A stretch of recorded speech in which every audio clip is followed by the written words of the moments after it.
Taong 2011 sa kabundukan ng Pakistan, tahimik na naninirahan si Osama bin Laden kasama ang kanyang mga asawa at anak sa isang 3 palapag na sementong bahay na napapaligiran ng matataas na bakod. Sa sobrang ingat at kalkulado ng kanilang galaw sa loob ng compound na kinaroroonan ng kanyang bahay, marahil ay kampante na si Osama na walang tsansang matunton ng US, partikular na ang CIA, kung saang dako ng mundo siya nagtatago. Ngunit pagsapit ng 3:30 na madaling araw noong May 2, 2011, sunod-sunod na malalakas na pagsabog ang bumulabog sa kanyang mahimbing na pagtulog, sabay sugod ng mga magigiting na US Navy SEAL Team 6 sa kanyang pinagtataguan. At dito na marahil niya naramdaman ang pagkatok ni kamatayan sa kanyang pintuan. Ang tanong, paano nga ba natunton si Osama bin Laden matapos ang mahigit 10 taong pagtatago? Ito ang nakakabilib at madiskarteng paraan kung paano nahanap ng US at CIA ang pinaka-wanted na tao noon sa buong mundo. Mr. Goodbye! Osama bin Laden, pangalang tumatak sa karamihan bilang mastermind ng kabi-kabilang terrorist attacks noong early 2000s, lalo na ang 9/11 sa New York noong 2001. Bagamat isa na lamang siyang historical figure ngayon, matagal, mahaba at metikulosong proseso ang pinagdaanan ng United States, partikular na ang CIA, upang malaman, mahanap at malocate ang pinagtataguan ng tinaguriang public enemy number 1 ng mundo. Ngunit bago pa man maging mukha ng terorismo, naging aktibo muna sa iba't ibang kilusan ang batang Osama. Si Osama bin Laden ay ipinanganak sa Saudi Arabia. Taliwas sa imahe na nabuo sa karamihan, si Osama ay anak ng isang mayamang pamilya na may construction business. Bagamat walang link ang kanyang pamilya sa terorismo, ang pagsali niya sa Pakistani forces para lumaban kontra mga Ruso sa Afghanistan, ang tila naging mitsa ng kanyang kaisipan sa mundo ng military at politika. At ayon sa mga historians, nabuo ang kanyang pagkamuhi sa US nang siya ay napabilang sa Gulf War. Kahit na malakas na kaalyado ng US ang Pakistan noong mga panahon na yon, determinado si Osama na gumante sa mga di umano'y panlalamang ng US sa ilang mga Arab countries. Fast forward ng ilang taon, binuo niya ang pinaka-notorious na terrorist group, ang Al-Qaeda. Bagamat matagumpay na nakapagbuo ng grupo upang isagawa ang binabalak niyang paghihiganti sa US, hindi naman ito tinanggap ng malugod ng kanyang bansang sinilangan. Sa madaling sabi, in-expel ng Saudi si Osama. At simula noon, naging isang taong walang nationality si Osama at napipilitang magtago sa mga bansang sinusuportahan ang kanyang adhikain. Ang pinakauna niyang pag-atake ay noong 1992 sa Yemen, kung saan binomba niya ang isang hotel na puno ng US troops. Noong 1993 naman, siya ang naging pasimuno ng pambobomba sa parking lot ng World Trade Center sa New York. Matapos naman ng 2 taon, isang car bomb ang sumabog sa isang military base sa Saudi Arabia, dahilan para pumanaw ang 5 mga Amerikano. Bagamat matunog na sa radar ng US si Bin Laden sa mga oras na ito, hindi malinaw sa kanila ang kinaroroonan ng kanilang target. Sa puntong ito, napabalitaang nagtatago si Osama sa bansang Sudan. Ngunit nung natunugan niya na tinitiktikan siya ng US sa kanyang mismong bakuran, napilitang mag-alsabalutan ng Al-Qaeda leader at nagtungo sa kanyang bagong base of operations, ang bansang Afghanistan. At sa paglipat niya sa bago niyang hideout, tila nag-step up din ang kanyang mga pag-atake sa mga Amerikano sa iba't ibang dako ng mundo. Noong 1998, sa mga bansa ng Kenya at Tanzania, gumamit si Osama ng mga truck na kinabitan ng mga pampasabog upang maminsala sa mga US embassies sa mga naturang bansa. 12 na mga Amerikano ang nasawi, ngunit mayroong 200 na mga sibilyan ang nadamay sa kanyang pag-atake. At ito ang naging mitsa ng pagsigaw ng publiko noon na tugisin ang Al-Qaeda leader. Walang sinayang na panahon ng dating US President na si Bill Clinton at agad na inilunsad ang Operation Infinite Reach. Sa naturang operasyon, naglunsad ng serye ng pag-atake ang US gamit ang mga missiles sa Afghanistan at Sudan na target ng mga training camps ng Al-Qaeda. Maraming mga kritiko ang umalma sa desisyon na ito ng US dahil hindi naman daw nasa estado ng gera ang US sa alinmang 2 bansa. At pagkatapos ng mga pag-atake, hindi rin naman napabalitaang namatay si Bin Laden. At ito ang ginawang propaganda ng mga militanteng grupo upang gawing katwiran ng kanilang pag-atake laban sa US. Pagpasok ng October 2000, naging mas malakihan pa ang pag-atake ni Bin Laden sa Amerika. Ang warship na USS Cole ay kanyang pinasabog dahilan upang mamatay ang 17 sa mga Amerikanong sundalo sa loob. Bagamat panay ang pag-atake niya, hindi pa rin tinuturing na big threat ang terorista noong mga panahon na yon. hanggang sa dumating ang September 11, 2001, ang pinakamalaking atake ng Al-Qaeda sa US. Dalawang hinijack na eroplano ang nag-crash sa World Trade Center, dahilan para tuluyang gumuho ang gusali at mamatay ang daan-daang Amerikano sa loob mismo ng kanilang bansa. Dahil dito, minarapat ng US na italaga bilang public enemy number 1 si Osama. At dito itinuring na opisyal na nagsimula ang War on Terror ng US. At isa sa primary objectives ng mga naturang operasyon ay i-track down at i-hunt down si Bin Laden. Ngunit may isang malaking problema ang US, bagamat alam nila ang tao sa likod ng mga pag-atake. Nasaan nga ba ang kanilang target? Saan nagtatago ang public enemy number 1 na si Osama? Hindi naman lingid sa kaalaman ng marami na nagpalipat-lipat ng lungga si Osama, kasama ang kanyang mga asawa mula Pakistan, Afghanistan at iba pang mga areas kung saan mayroon siyang malakas na alyansa. Dahil sa kanyang estado bilang most wanted sa buong mundo, may patong na sa ulo si Bin Laden na nagkakahalaga ng umabot sa $25 million. Bagamat nakakabulag na halaga ng salapi ang handang ipabuya ng US sa makakapagturo ng lokasyon ni Bin Laden, lumipas sa mga taon na nibakas ng kanyang mga paa ay walang makita ang mga otoridad.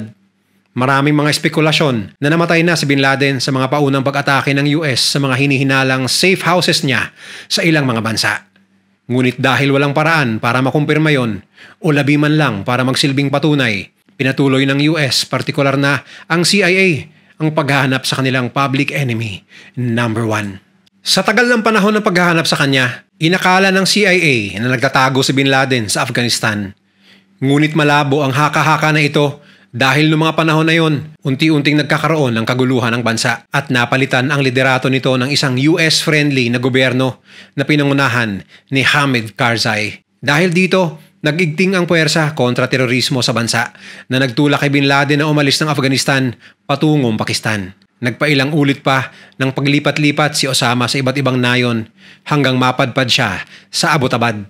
At sa puntong ito, naging mas komplikado ang paghahanap ng CIA kay Osama. Una, alay ng US ang Pakistan at isa sa mga pangunahing concerns nila ay ang ma-maintain ang kanilang magandang relasyon upang hindi magkaroon ng tensyon ang dalawang bansa. Ganun pa man, tila tikom ang bibig ng Pakistani government tungkol sa impormasyon ni Bin Laden sa kanilang teritoryo.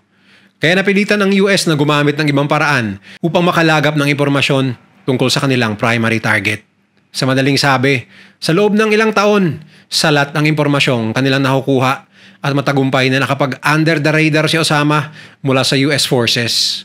Dahil dito, naisip ng CIA na sa dami ng mga nahuli nilang convicted terrorists sa Guantanamo Bay sa Cuba, baka may isa sa mga ito ang makakapagbigay ng lead kung nasaan si Osama. At hindi nga sila nagkamali dahil nakakalap sila ng impormasyon na ang isang taong nagngangalang Abu Ahmed Al-Kuwaiti ang di umano'y courier para kay Bin Laden. At pagpatak ng 2007, napag-alaman nila na ang tunay na pangalan ni Abu Ahmed ay si Ibrahim Said Ahmed. Ngunit kahit na mayroon na silang direktang link kay Osama, hindi pa rin nagsasagawa ng operasyon ng US hanggat hindi sapat ang impormasyong kanilang nakalap. Sa loob ng isang taon, napansin nila ang kanyang pang-araw-araw na pagpasok sa isang secured compound sa kabundukan ng Pakistan.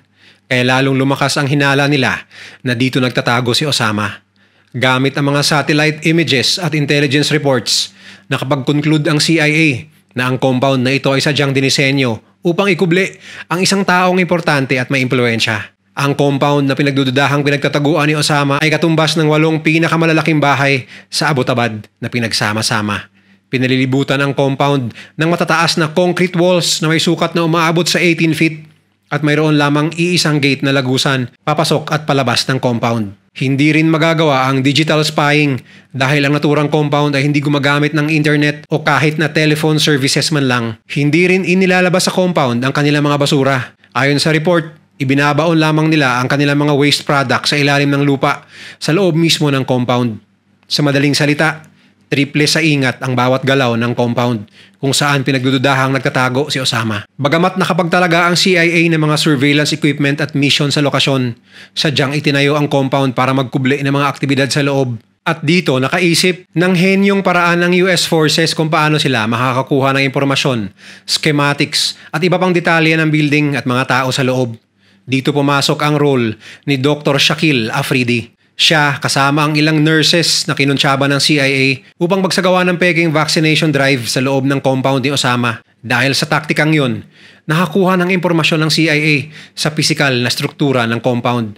Mga taong nasa loob nito, maski na DNA upang mapag-alaman ang pagkakakilanlan ng mga tao sa loob. Base sa DNA samples ng kanyang yumaong kapatid na nakuha ng CIA sa Boston noong 2010, dito lalong lumakas ang ebidensya na at last, natunto na rin nila si Osama. Bago mag-2011, ginamit ng CIA ang lahat ng assets na available sa kanila upang maisagawa ang operasyon ng tutugis kay Osama.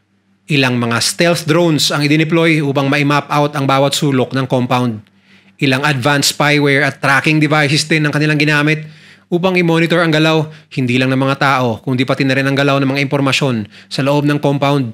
Matapos ang taon ng masinsinang pag-aaral at pagmamanman sa compound ni Osama, nagbigay na ang CIA ng report sa desk ng presidente noon ng US na si Barack Obama.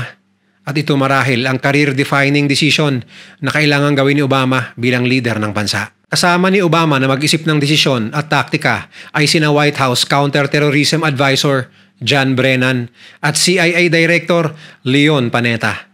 At ang tatlo ang nanguna sa pagdevelop ng Operation Neptune Spear. Para sa mabilisang pagpapaliwanag, ang Operation Neptune Spear ay isang kill or capture operation laban sa public enemy number 1 ng US, si Osama Bin Laden. Nakasaad din sa dokumento na hindi allowed ang US forces na kumitil ng mga bandidong susurrender sa kanila sa oras ng kanilang pag-infiltrate ng compound. Ayon sa mungkahi ng commander ng JSOC o Joint Special Operations Command na si Vice Admiral William McRaven, ang DevGRU o SEAL Team 6 ang pinaka-fit upang isagawa ang misyon na ito. Mariin niya ring sinabi na hindi magandang plano ang isang bombing strike. Una, walang kasiguraduhan kung si Bin Laden ba ay masasama sa casualties o hindi.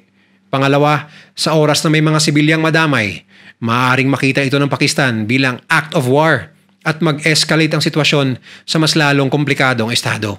Isa rin problema ng US kung paano i-address sa sitwasyon ng gobyerno ng Pakistan. Hindi sigurado ang US kung close ba o hindi ang gobyerno nito kay Bin Laden. At kung magkaalyansa nga ang dalawa, malabong gumana ang isang joint operation sa pagitan ng US at Pakistani forces dahil maaaring itip ng Pakistan ang pinaplano ng US na tugisin siya sa loob ng kanilang bansa. Dahil sa mga komplikasyon na maaaring idulot nito, nagdesisyon ng US na ituloy ang operasyon na mag-isa. Dahil dito, naatasan si Vice Admiral McRaven na mag-assemble ng isang foolproof na assault plan. At para isagawa ang planong yon, sinala ni McRaven ang kanyang best of the best na Navy SEALs na mayroong mahigit na 10 deployments sa Afghanistan at mayroong expert skills pagdating sa border infiltration at foreign language. Sinadya pa ng US na gumawa ng mga large-scale na model ng compound upang magsagawa ang Navy SEALs ng kanilang training kung paano nila lulusubin ang naturang compound. Matapos ang masusing training at pag-aaral, inireveal sa kanila na sila ay pupunta sa Abbottabad, lulan ng mga modified Black Hawk helicopters na dinisenyo upang maging tahimik at invisible sa mga radar. Sigurado at confident ang US sa kanilang technology dahil US mismo ang supplier ng Pakistani military equipment at sila rin mismo ang nagtraining sa mga yon. Kaya alam nila kung paano lumusot sa kanilang mga air defenses. At ang isang mahalagang punto ng briefing ng kanilang misyon ay dapat hindi maalarma ang Pakistani government sa raid na kanilang isasagawa sa Abbottabad, Pakistan. Kung iisipin, masyadong mapangahas ang misyon na ito. Kung magiging successful ang Operation Neptune Spear, magiging isang malaking gulo ito sa foreign policies ng dalawang apektadong bansa. At kung sakaling maging epic fail ang misyon, matutuldukan agad ang pag-upo ng administrasyon ni Obama sa White House. At ilang sandali pa, binigay ni Obama ang kanyang go-ahead sa Operation Neptune Spear na naglalayong tapusin ang dekadang cat and mouse chase ng US sa kanilang public enemy number 1 na si Osama Bin Laden. At sa puntong ito, nasa kamay na ng pinakamahuhusay, pinakamagagaling at pinakamatatapang na Navy SEALs ang bola kung magtatagumpay ba o papalpak ang misyon na kill or capture sa pinakamadulas na world's most wanted man.